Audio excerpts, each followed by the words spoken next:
Selamat datang di eksplorasi mendalam kita kali ini. Pernah nggak sih Anda merasa frustrasi banget pas mau beli kasur? Pilihannya banyak, membingungkan, terus harganya kok kayaknya selangit ya. Belum lagi kalau ketemu penjual yang maksa gitu. Kalau pernah, wah Anda nggak sendirian. Justru pengalaman nyebelin kayak gini nih yang jadi pemicu revolusi di industri kasur. Hari ini kita bakal fokus banget nih ke bab 9 dari sumber kita. Judulnya pas banget, Perang Kasur. Kita mau lihat gimana pemain baru kayak Tough Needle sama Casper berani nantang raksasa macam Serta Siemens. Iya, betul sekali. Fokus kita memang ke sana. Gimana sih para disruptor ini, ya kita sebut aja pengganggu pasar gitu ya, karena caranya baru, gimana mereka bisa lihat celah yang ditinggalkan pemain lama. Mereka kan pakai model bisnis langsung ke konsumen lewat online. Nah, yang seru tuh gimana reaksi para raksasa ini pas akhirnya sadar, wah kita diserang nih. Ini bukan cuma cerita bisnis biasa loh. Benar banget, ini soal gimana industri yang udah nyaman, tiba-tiba digoyang sampai ke fondasinya. Persis. Oke deh, menarik. Yuk kita bongkar bareng-bareng gimana perang ini mulai dan apa pelajarannya buat kita, ya kan? Sumber nyebutin awalnya itu gara-gara satu pengalaman belanja yang nggak enak banget. Betul. Jadi ceritanya mulai dari J.T. Marino, salah satu pendiri Tuft and Needle. Sekitar 2010 gitu, dia sama istrinya beli kasur busa Tempur-Pedic. Harganya, wow, lebih dari $3.000. Mahal banget itu ya. Iya, dan prosesnya, kata dia, itu mimpi buruk. Susah banget bandingin harga antar toko, terus pengirimannya juga kacau. Kurirnya nggak datang sesuai jadwal. Wah, repot ya. Banget. Terus kebijakan pengembaliannya juga rumit. Akhirnya mereka terpaksa nerima kasur yang sebenarnya kurang cocok. Kayaknya banyak yang pernah ngalamin gini ya. Kayaknya sih iya. Frustrasi kayak gitu emang sering jadi bibit inovasi ya. Terus gimana? Nah, 2 tahun kemudian, si Marino ini sama temennya, Daehe Park, pengen bikin bisnis yang beneran mecahin masalah orang. Mereka ingat lagi soal pengalaman beli kasur itu. Terus mereka coba tes, sederhana banget. Bikin website simple, pasang iklan Google. Hasilnya? Gimana hasilnya? Gila. Cuma 15 menit, si Park langsung telepon Marino. Kita baru aja dapat penjualan, gitu. Wow, 15 menit? Secepat itu benar-benar bukti ya ada permintaan yang gede banget buat cara beli kasur yang lebih simpel. Banget. Nah, dari situ, Tuft and Needle lahir.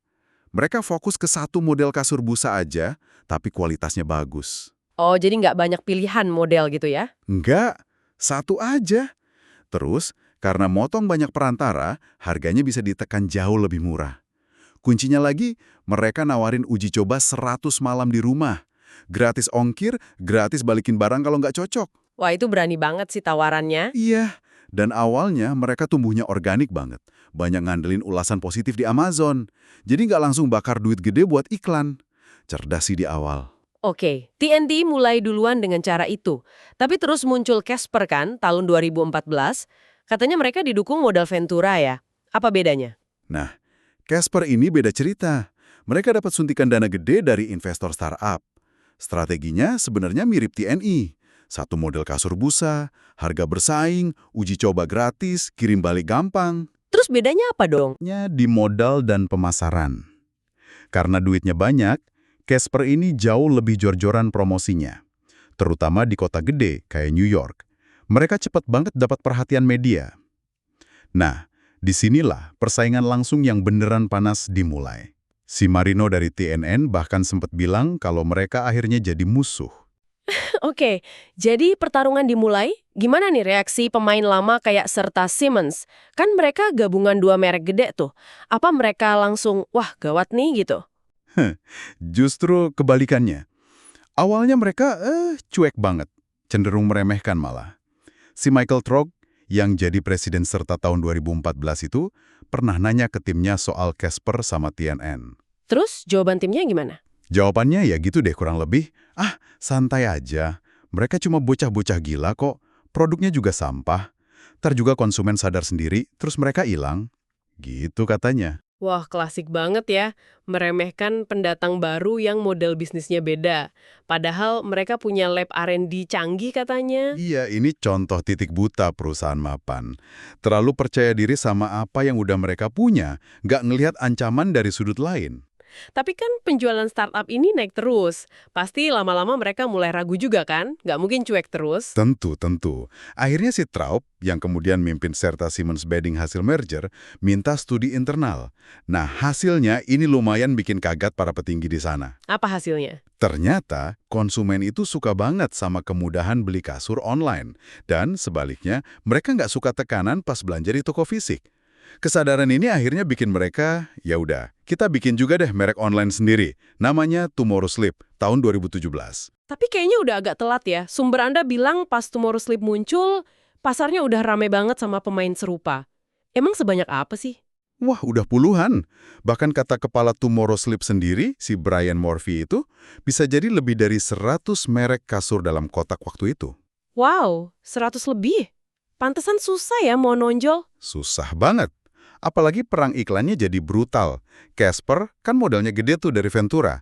Itu bisa ngabisin sekitar 80 juta dolar setahun buat marketing aja. Gila, 80 juta dolar. Terus Tomorrow Sleep? Nah, Tomorrow Sleep anggarannya cuma sekitar 8 juta dolar. Jauh banget kan? Kayak Daud lawan Goliat, tapi Goliatnya ini bawa duit nggak habis-habis. Kebanting banget ya anggarannya. Terus katanya ada masalah lagi nih soal situs-situs ulasan kasur independen. Gimana ceritanya tuh? Nah, ini dia sisi gelapnya mulai muncul. Banyak situs ulasan yang ngakunya independen, misalnya Sleepopolis yang disebut di sumber Anda, ternyata nggak independen-independen amat. Maksudnya gimana tuh? Mereka itu punya hubungan afiliasi yang disembunyiin. Jadi mereka dapat komisi bisa 10% loh dari tiap penjualan yang asalnya dari link di situs mereka. Wah, jadi ulasannya bisa jadi nggak objektif dong ya kalau dibayar gitu. Ya itu dia masalahnya. Si Marino dari TNN sadar pas peringkat kasurnya tiba-tiba anjlok. Usut punya usut, ternyata gara-gara dia stop bayar komisi ke salah satu situs itu. Casper juga ngalamin hal yang sama. Ini bikin batas antara info beneran sama iklan terselubung jadi kabur banget. Jadi ulasan yang kita baca belum tentu bener-bener jujur ya. Terus gimana kelanjutannya? Ada tindakan? Ada. Casper sampai gugat beberapa situs ulasan ini tahun 2016, tuduhannya iklan palsu. Nah, kejadian ini malah bikin persaingan pendanaan sama iklan jadi makin gila lagi. Casper terus-terusan dapat suntikan dana ratusan juta dolar. Mereka mulai ngelebarin produk, nggak cuma kasur, tapi juga bantal, spray, lampu tidur. Mau jadi kayak naiknya tidur gitulah. Ambisius banget ya. Terus gimana nasib Tomorrow Sleep dari Serta Siemens? Nah, Tomorrow Sleep ini kayaknya kewalahan banget di tengah persaingan sekeras itu. Akhirnya, ya kelihatannya mereka nggak berhasil bertahan lama. Oke, jadi kalau kita simpulkan nih ya, perang kasur ini benar-benar nunjukin gimana rasa nggak puas konsumen itu bisa jadi pemicu disrupsi yang gede banget ya. Betul. Model bisnis online yang simple, fokus ke kemudahan pelanggan, itu berhasil nantang industri tradisional yang ya mungkin agak lambat adaptasinya. Tapi ceritanya nggak cuma soal inovasi ya. Iya. Ini juga ngasih pelajaran soal sisi lain dari persaingan di era digital. Ada perang iklan yang bakar duit gila-gilaan, ada taktik pemasaran lewat situs afiliasi yang etisnya dipertanyakan, dan ujung-ujungnya seringkali modal besar jadi faktor penentu. Kadang lebih nentuin daripada sekedar produk paling bagus atau ide paling original. Nah, ini ninggalin pertanyaan menarik nih buat Anda renungkan. Di lanskap digital yang terus berubah kayak sekarang ini, apa sih sebenarnya yang jadi faktor penentu kemenangan dalam perang merek kayak gini? Apakah inovasi produknya? Pemasaran yang paling cerdik? Atau akses ke dana yang nggak terbatas? Atau jangan-jangan kemampuan buat adaptasi paling cepat sama perubahan pasar? Iya, pelajaran apa dari pertarungan sengit di industri kasur ini yang mungkin relevan juga buat bidang lain yang Anda geluti atau amati? Coba direnungkan.